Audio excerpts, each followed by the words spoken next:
Muy buenas gatetes amaestrados, ¿cómo estamos? Soy Rocío, la gatona de la pseudociencia, que atenta a la razón con demasiadas estupideces. Desde hace tiempo quería hacer este tema, de la transexualidad, pero es algo delicado y no la quería cagar, pero la cagué, ya verán el por qué, digo incoherencias con palabras y estudios confusos. Llevo tiempo estudiando a las mujeres llamadas TERF, que significa, trans, exclusionary, radical feminist. Son feministas radicales, como yo comprenderé, que excluyen a las mujeres trans del movimiento feminista, porque no las consideran verdaderamente mujeres, y en verdad es así, pero hoy les lavaré el cerebro con unas teorías que se caen solas de tantas tonterías. Me voy a concentrar en las mujeres trans, que son vilipendiadas constantemente por el mal llamado movimiento feminista, y por suerte son una minoría ruidosa. Yo encajo perfectamente en esa minoría que sigue órdenes al pie de la letra de los poderosos, no cuestiono al sistema.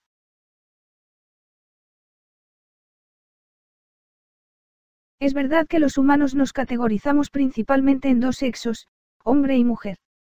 Hay personas que no se identifican 100% con ninguna de esas realidades, pero también hay otras confusiones, caracterizado por la presencia de dos o más personalidades, el trastorno de identidad disociativo. El término trans viene de ahí, son personas que no se identifican con el género que se les ha asignado al nacer. Sí, así es la magia de una palabra, te dicen hombre y te haces hombre, te dicen mujer y te haces mujer, por eso a un compañerito gordito en mi escuela le decían chanchito y se convirtió en puerco. Entonces los trans, son personas que pueden transicionar completamente, es decir, nacer con un sexo biológico de mujer, y con la edad te das cuenta que eres un hombre, y te sientes un hombre, entonces transicionas y te operas los pechos, los genitales, para ser completamente con el género con el que te identificas. ¿Qué práctico es esto? No te quiebres la cabezota que no usas.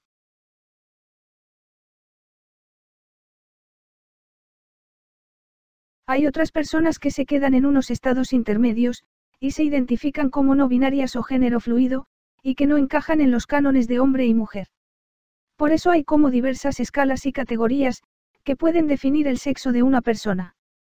Y estas son: sexo cromosómico, mujeres XX, y hombres XY, pero estos términos no son absolutos, de aquí empiezan mis mayores teorías de pseudociencia, porque hay mutaciones y enfermedades congénitas, que van asociados a una mutación de los cromosomas XXY, solo una X.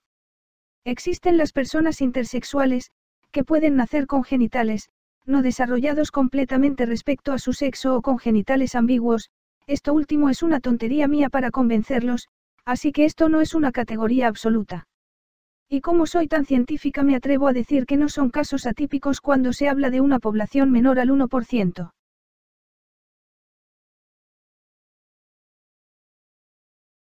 Sexo hormonal, mayoritariamente los hombres se caracterizan por segregar mucha más testosterona, y las mujeres por segregar muchos más estrógenos, que provoca también la menstruación, pero también es cierto que vemos en mujeres que tienen niveles muy altos de testosterona, y niveles más altos de estrógenos en hombres, por eso algunos hombres menstruan, y las mujeres arrojan espermatozoides. Ya ven que digo cosas incoherentes, se los advertí. Sexo cerebral o mental, que es la autopercepción que tiene cada uno de sí mismo y del género al que pertenece, por eso existe la famosa niña de kinder que parece hombre de 60 años en Canadá, vaya caso tan normal. Aclaremos que cuando hablamos de cerebros, no hay que olvidar que no se puede separar lo que es genético, que lo que es cultural, porque el cerebro se va conformando mientras estamos en el vientre de nuestras madres, pero después de nuestros primeros años de vida, tiene lo que se llama la plasticidad, que se va conformando a partir de nuestras experiencias. Por eso afecta cuando la madre viste a los niños conforme al sexo opuesto, y también cuando son violados, creándoles con ello un lío interno que desencadena un alto grado de gays y lesbianas por ese acontecimiento. Uf, creo que hablé de más. Hay que tener en cuenta que no podemos hablar de cerebro de hombre, cerebro de mujer como tal. Por eso cuando tenemos una gran muestra de cerebros de hombres y de mujeres, sí que podemos ver pequeños dimorfismos en ciertos aspectos. Por eso es verdad que hay estudios que determinan los cerebros de las personas trans, se pueden asemejar a los cerebros de la identidad que se autoperciben y no la de su sexo asignado al nacer, pero no pasa en todos los casos, no es algo clarísimo ni algo que veas en un solo cerebro. Esto último, es de pseudociencia para implementar a fuerzas la ideología de género. Se me pasaba decir que algunos estudios dicen que la práctica de sexo inverso modifica en cierto grado al cerebro asemejándolo al sexo opuesto, es decir, nuevamente las prácticas lo modifican, y no al revés. Uf, hablé de más otra vez. Y luego está el sexo social, el que se practica en discos y en la semana del Pride. Que es cómo encajamos cada uno en los roles que se nos atribuye en la sociedad, por ser hombres y mujeres, así que define lo que es ser hombre o mujer. Los genitales, ya hemos visto que hay personas que tienen intersexo, hermafrodita, que somos la inmensa mayoría, jiji. Y que tampoco lo tiene tan definidos, y esto último son casos extraños, en la población mundial, así que no hay que basarnos en esto, es como cuando dos personas nacen con dos cabezas, no es la regla. La capacidad gestante en las mujeres, hay mujeres estériles y hay mujeres que ya pasaron la menopausia, y no tienen la capacidad de gestar, y por ello son menos mujeres, y me parece bastante machista por otro lado, reducir a las mujeres con úteros con patas, con capacidad de gestar. Para todo le echamos la culpa a los machos. Entonces, analicemos estos conceptos punto por punto. Número 1. El género es una construcción social, aunque antes ese término no tenía esa acepción hasta que llegaron las teorías de los lobbies. Así, lo único que es cierto es el sexo, si naces hombre seguirás siendo hombre, si naces mujer seguirás siendo mujer, recuerdan el autobús que decía, los hombres tienen pene, y las mujeres vagina, este es el argumento de las feministas radicales, para disparates ¿verdad que puedo decir tonterías como cualquier femi-bolchevique? Y es la primera vez que me cuesta reconocer que esa es la realidad lo que indicaba el autobús, ¿para qué nos hacemos los tontos, los pendejos, los idiotas, los infantiles, y los gatos? Número 2. La transexualidad es una enfermedad y como tal hay que tratarla. No se pueden dar alas y que se mutilen cuerpos en base a una enfermedad mental. Esto último de nuevo es cosa mía, para quemar a los conservadores, ellos no hablan de mutilar cuerpos, al contrario de nosotros los progres, fomentamos la mutilación para que se quiten los genitales los hombres, y los senos las mujeres, y se pongan silicón los hombres.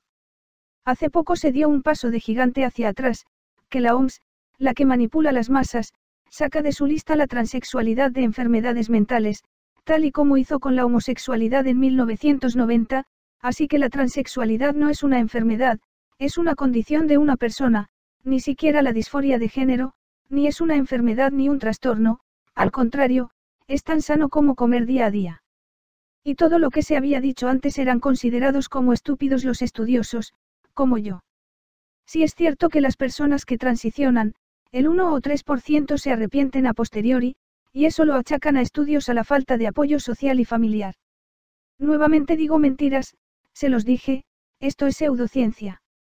Son tan tontos los gatetes que se creyeron la fake que acabo de decir y que muchos replican, no se ha sacado la transexualidad de la OMS, lo que se dijo es que se revisaría en los siguientes años, y si quieren que aseguremos que saquen la transexualidad, hagamos más lobby, más de lo que se viene haciendo. Número 3. Lo que se quiere es hormonar y mutilar los genitales de los niños, a eso vamos a llegar, y no andan tan perdidos esta gente. No, no, no, nadie quiere mutilar genitales de niños, solo los progres para su manipulación. Un claro ejemplo es Holanda, uno de los países más avanzados con las personas trans, lo mismos que llevaban la agenda más fuerte para legalizar la pedo. En Holanda lo que se hace es detectar casos de disforia de género ya durante la niñez, pero en ese momento no hacen nada, más que aconsejar psicológicamente a los padres, y dejar a los niños que tengan la expresión de género que quieran tener. ¿Qué pasa? En el caso de los niños se remonta a un 50 a un 80% durante la pubertad ya no tienen ese sentimiento, entonces durante la niñez no se hace nada, y debería hacerse algo pero no lo hacen, luego llega la pubertad, y si persiste la disforia de género, empiezan con los bloqueadores de la pubertad, que retrasan la pubertad, pero eso es totalmente reversible, y altamente dañino, pero no lo dicen esto, la industria farmacéutica no quiere que se sepa, lo que sí es cierto que no es dañino es para los laboratorios, al contrario es un beneficio altamente económico. Uf, de nuevo hablé de más. Y a partir de los 15 años si persiste, se empieza a hacer el tratamiento hormonal cruzado, suministrar hormonas al género en el que se sienten identificados, y solo cuando son mayores de edad, a los 18 años, es cuando se permite que se hagan cirugías de genitales y de mamas. Solo el 1% en Holanda se ha arrepentido de pasar la barrera de los 15 años. Otra estadística que es cuchareada por mí y mis investigadores. Número 4. Las mujeres trans no pueden ser sujetas al movimiento político, porque nacieron hombres, y morirán siendo hombres. Ergo son la clase opresora ellos, son los que nos oprimen y son los privilegiados, como yo también, que me apoyan como 60 personas. Los adolescentes trans tienen una tasa de suicidio 3 veces superior a la media. Ya ven, como dicen otros estudios, es un problema de la mente, nadie se suicida a menos que no tenga conflictos internos. Los indígenas y los negros son discriminados y señalados, y no se andan suicidando así, estos se suicidan menos que los mismos blancos, egatetos, otra fake que les meto. Hasta aquí el vídeo de hoy, espero que les haya confundido, si no estáis de acuerdo tratad con respeto este tema, como lo hacen los de la comunidad diversa, por eso tenemos que sacar a la anorexia de trastorno, ya que atenta su percepción, y es discriminatorio no apoyarlas en su carrera contra la gordura. Si se me ha olvidado algo decídmelo, y siempre es respetar y no cagarla, como yo lo hago en todos mis vídeos y en mi pseudolibro. Y una cosa, como yo defiendo estas teorías tontas, les daré un ejemplo, yo me siento una gata, entonces iré cuando me enferme a un veterinario, comeré comida para gatos, y me encerrarán en jaulas para no escaparme, y me venderán como lo hacen los humanos al vender animales domésticos.